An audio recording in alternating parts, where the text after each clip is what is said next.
Hello, I'm Westchester County Legislator Jim Maisano. I represent New Rochelle and Pelham on the Westchester County Board of Legislators, and I'm happy to tell you that I was recently elected to be the Vice Chairman of the Westchester County Board of Legislators. And this is my cable TV show, The Good Government Forum, where we interview leaders in our community, both here in New Rochelle and across Westchester County, to talk about issues and ways we can make our community a better place to live. Today's special guest is Byron Gray. Byron is the president of Local 273, the New Rochelle Firefighter Union. Byron, thank you so much for being here today. Jim, it's a pleasure. It's good to see you. Thank you. Thanks for coming in today. I've known Byron for my entire political career. We've worked very well together. He is a great advocate for the New Rochelle firefighters. I've watched your work. I've watched you as a leader in our community of the firefighters, and you've been a tremendous voice for the people you represent. I felt that was my goal. That's what I wanted to do. That's why I got involved with it. And it's been a long, hard road over the years, though. But I think we're at a good place right now. Sure. Well, it's always hard to be the leader of anything, right? Because you're going to have people that agree with what your goals of leadership are, and you have people that are going to be detractors. But you know, a good leader, as they used to say when I was in the Marines, they used to say the drill instructors used to say, "Lead, follow, or get out of my way." And all leaders have to deal with that concept. I'm sure you have. Well, yeah. I mean, I had never pictured myself as being in this position when I became a firefighter.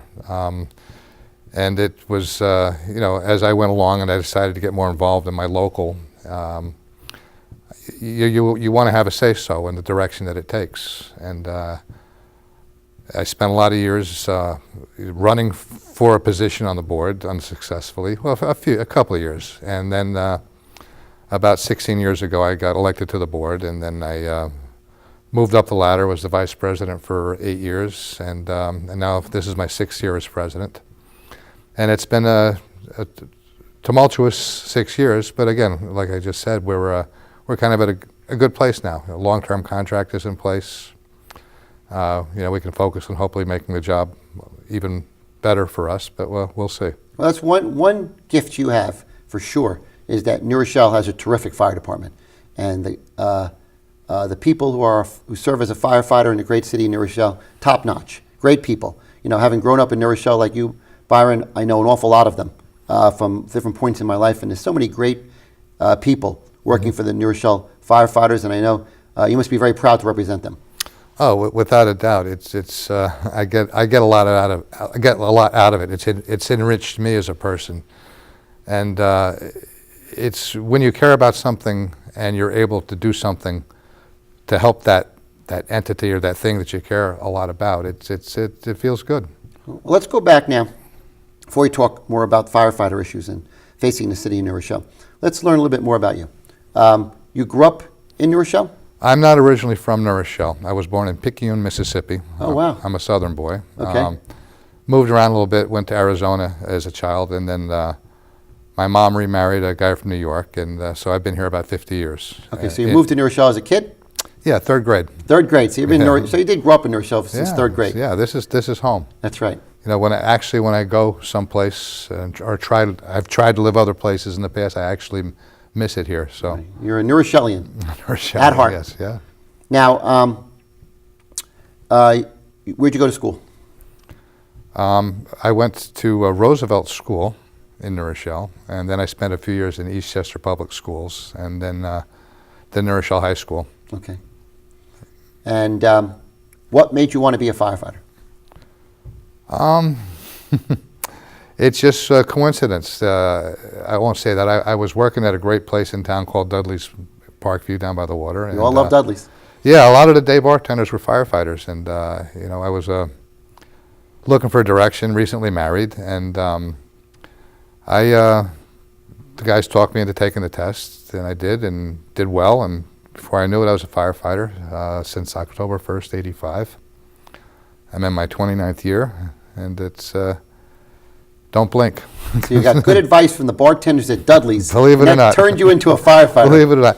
No, I've always had an inkling towards helping people. You know, Sure. I like helping people. And does Electra know that you became Electra, the owner of Dudley's? Does she know you became a firefighter on advice from the bartenders? Well, it just seemed, why don't you take the test? It's a good thing to do. Right, I mean, it's right. one of the best decisions, besides marrying my lovely wife, Beth. Sure. that I've ever made. Sure. All right, so, prior to becoming a union leader, tell us about your experience as a firefighter. It's hard to sum up in just a short show. Sure. The things that we have experienced as firefighters. We see a lot of different things, Jim. It's a great tragedy to see somebody's home burn and then to lose everything that they own, or even some of what they own. We do emergency medical calls. We see a lot of things that I didn't imagine that I would ever see. But it's been very gratifying. I have a number of life-saving awards, which is great. I feel like I've made an impact on people's lives. Sure. It's great. Yeah, it is real good. You have, and you and all the firefighters, New Rochelle has been tremendously protected on fire. It's first responders in general. People, I think 9/11 made people realize way better what it's like to run towards a tragedy when everybody else runs away from the tragedy. And that's what firefighters do, police do it, other first responders. You guys actually run to a horrific situation. Yeah. And for firefighters, you run in to confront a burning building. That is very brave, and takes a special kind of person. Yeah. Well, I always say to people, it's not what we do, it's what we're willing to do, which sets us apart from different types of jobs. Sure. And we play a vital role, particularly in a thriving city like New Rochelle. New Rochelle Fire Department is widely recognized as a progressive, good fire department, and we get a lot of respect throughout the state, and that's good for New Rochelle. No, I think you could take credit for being the best. I think New Rochelle firefighters, from my experience, are the very best. We are so lucky in New Rochelle to have the team we have in place, and it must be a great feeling to be the leader of the firefighter union, and it must be awfully hard when you show up at one of those scenes and see that fire. You got to worry about people in the building, the danger of the fire, getting into the fire and fighting it as firefighters, and then you got to worry about your guys at each fire. You have a lot on your plate, my friend Byron. Yeah.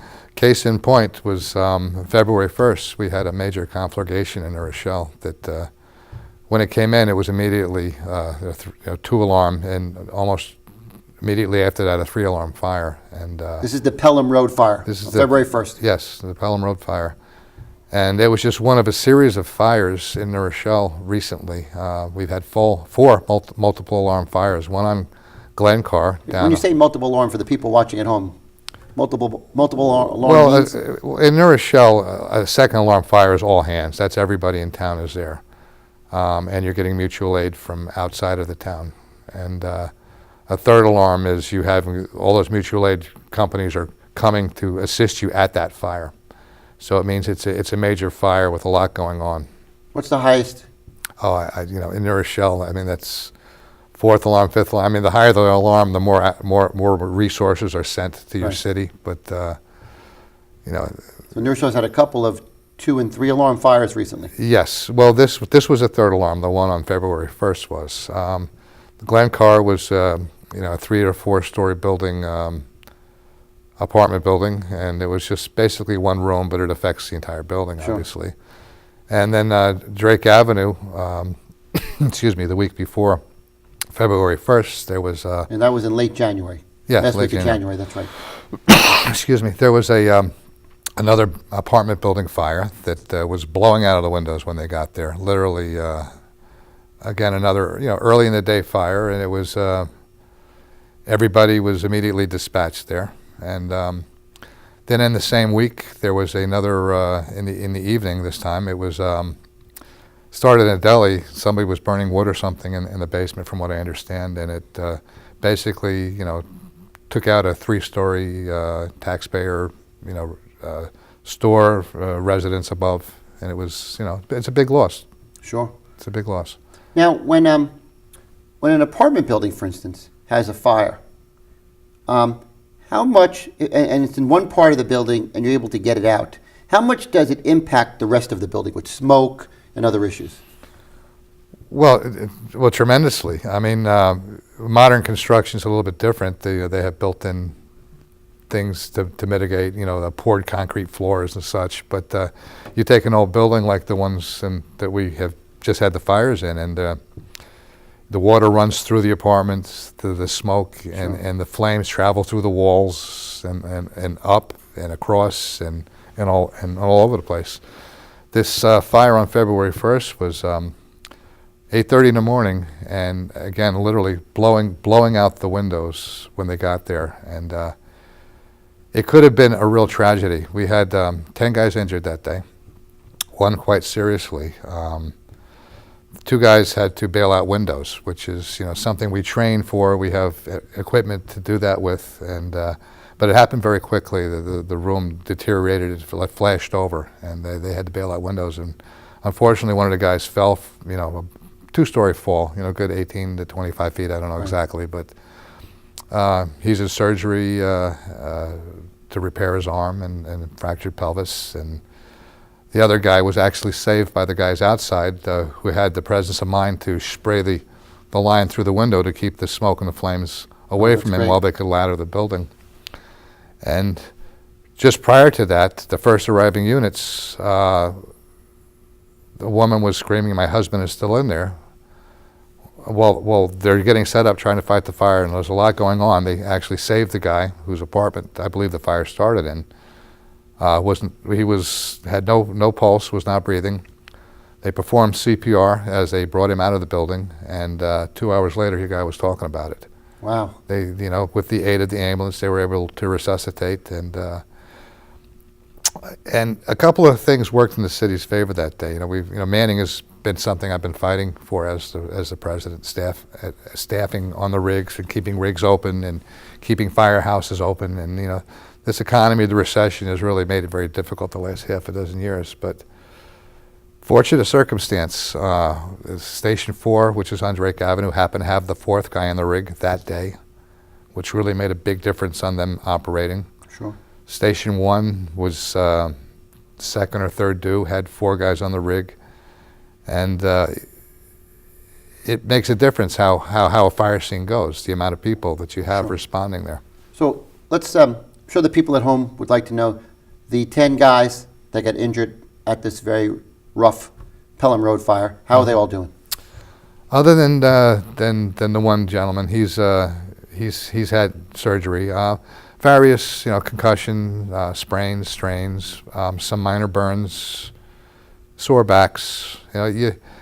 Jim, it's not like any other thing you've ever experienced. It's we could be sitting around having breakfast, which probably was the case that morning, and less than 2 minutes later, you're in all your bunker gear, and basically you're not driving there now 90 miles an hour because we have responsibilities there. We can't do that, but you're going 0 to 90 as an individual to try to get the job done, and we're very aggressive, and things happen.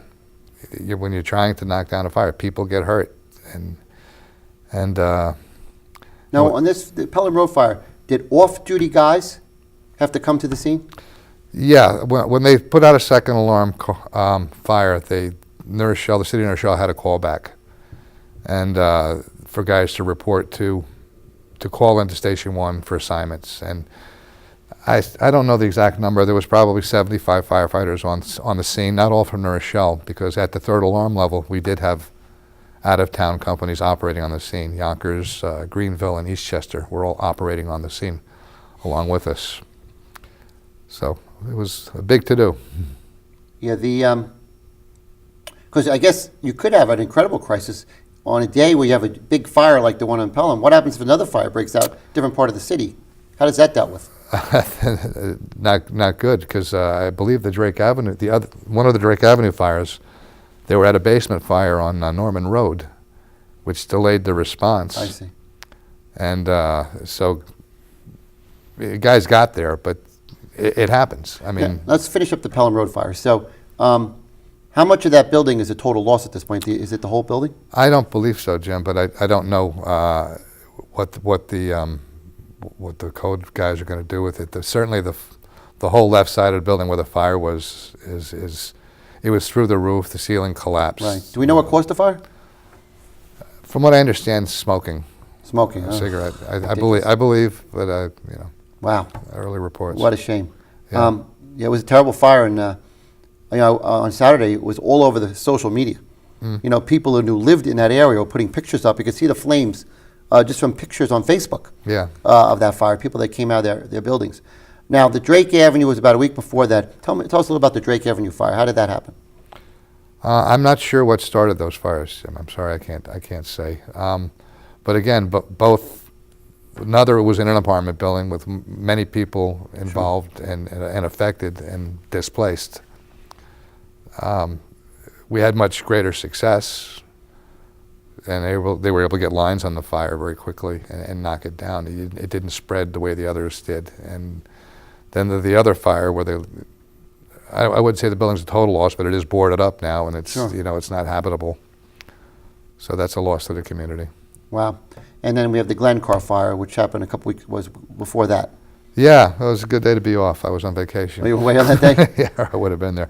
But again, it was icy. It was after the first snowstorms and cold snaps, and literally rigs were sliding down the road, and not Wow. the guys were driving recklessly. They weren't, and it was just it was very bad.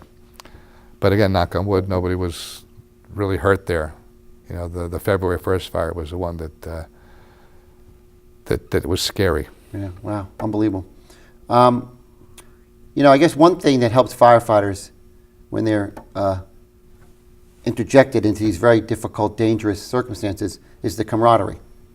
What I've seen with firefighters is they're very close-knit. They're very close with the house they're assigned to, the team they're assigned to. Talk a little bit about the camaraderie amongst firefighters.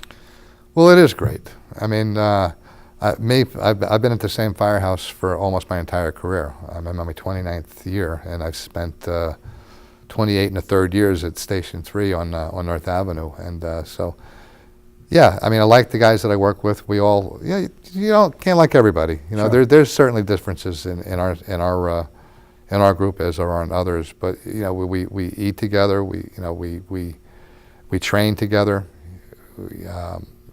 We go out. We inspect together. We know we have events that we all participated in, which are very important for our organization. And You do charity events, you do public events. I've seen you. we have picnics. We do a soapbox derby. Soapbox Derby on Quaker Ridge Road. Yeah, we have our annual ball, which we have at Glen Island, which is Sure. for us. We honor ourselves.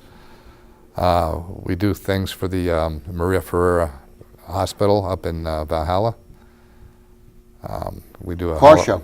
We did do the car show, but that's been put on hold for now. But we've had golf outings, softball tournaments, and Basketball game against the police and Yeah, fire. I've seen. basketball, And a there's football game a couple times. yeah, Yeah, it's great. those got a little rough. Yeah, the football game was a little too rough. The basketball game was a little better, right? Yeah. I've been to all those games. It's a lot of fun for the community to see all these heroes on the police and fire department playing sports together. It's a lot of fun.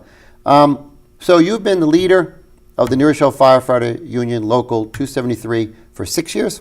The president, yes. This President. is my 6th year. 6 Yeah. years as president. And before that, you were on the board? I was the vice president, and prior to that, I was on the board. Now that's a tough job. I could tell you, I was the minority leader on the Westchester County Board of Legislators, and it's tough to lead a group of people. They're not always going to agree. You're going to have differences, and I know the hardest job I had as minority leader of the Republicans on the Westchester County Legislature was finding a consensus, finding a compromise, understanding that not everybody's going to agree, but we're going to have to come together and make decisions. I'm sure that's same thing with your position? Well, it is, and I'm not a dictator type of individual, and I believe that everyone should have a say-so. And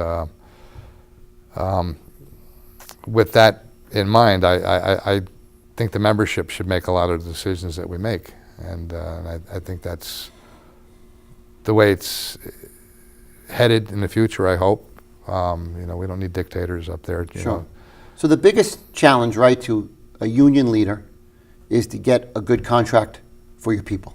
Right? It's one of the principal jobs of a union leader. Well, sure. I mean, my most important job is for me to bring home a good contract and to make sure the contract is enforced. And now we have a new contract. One of the things in your term that you worked very hard on, I know we've talked about it many times, that you were fighting to get the best contract possible for New Rochelle firefighters, which meant lots of negotiations and lots of meetings with the New Rochelle city government. Why don't you take us through that process?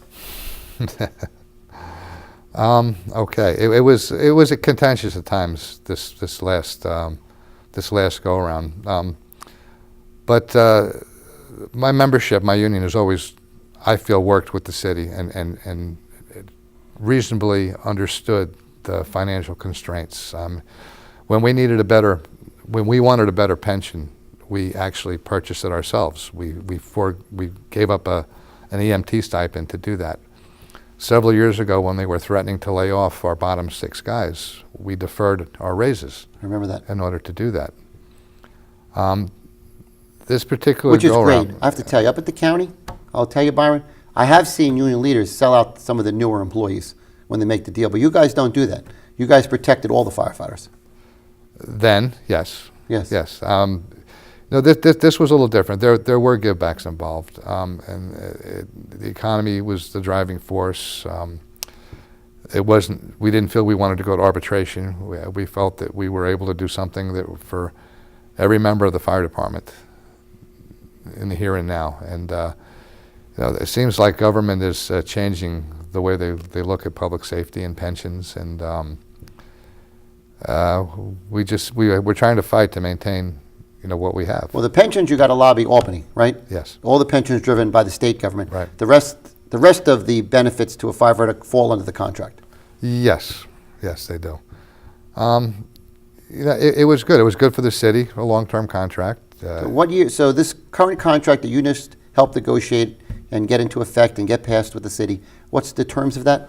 It was from January 1st, 2011 through December 31st, 2019, I believe. So it's a long contract. Yes. That's great. Yes. So the guys have, they're comfortable now. They have their contract, it's in place, they know what's there.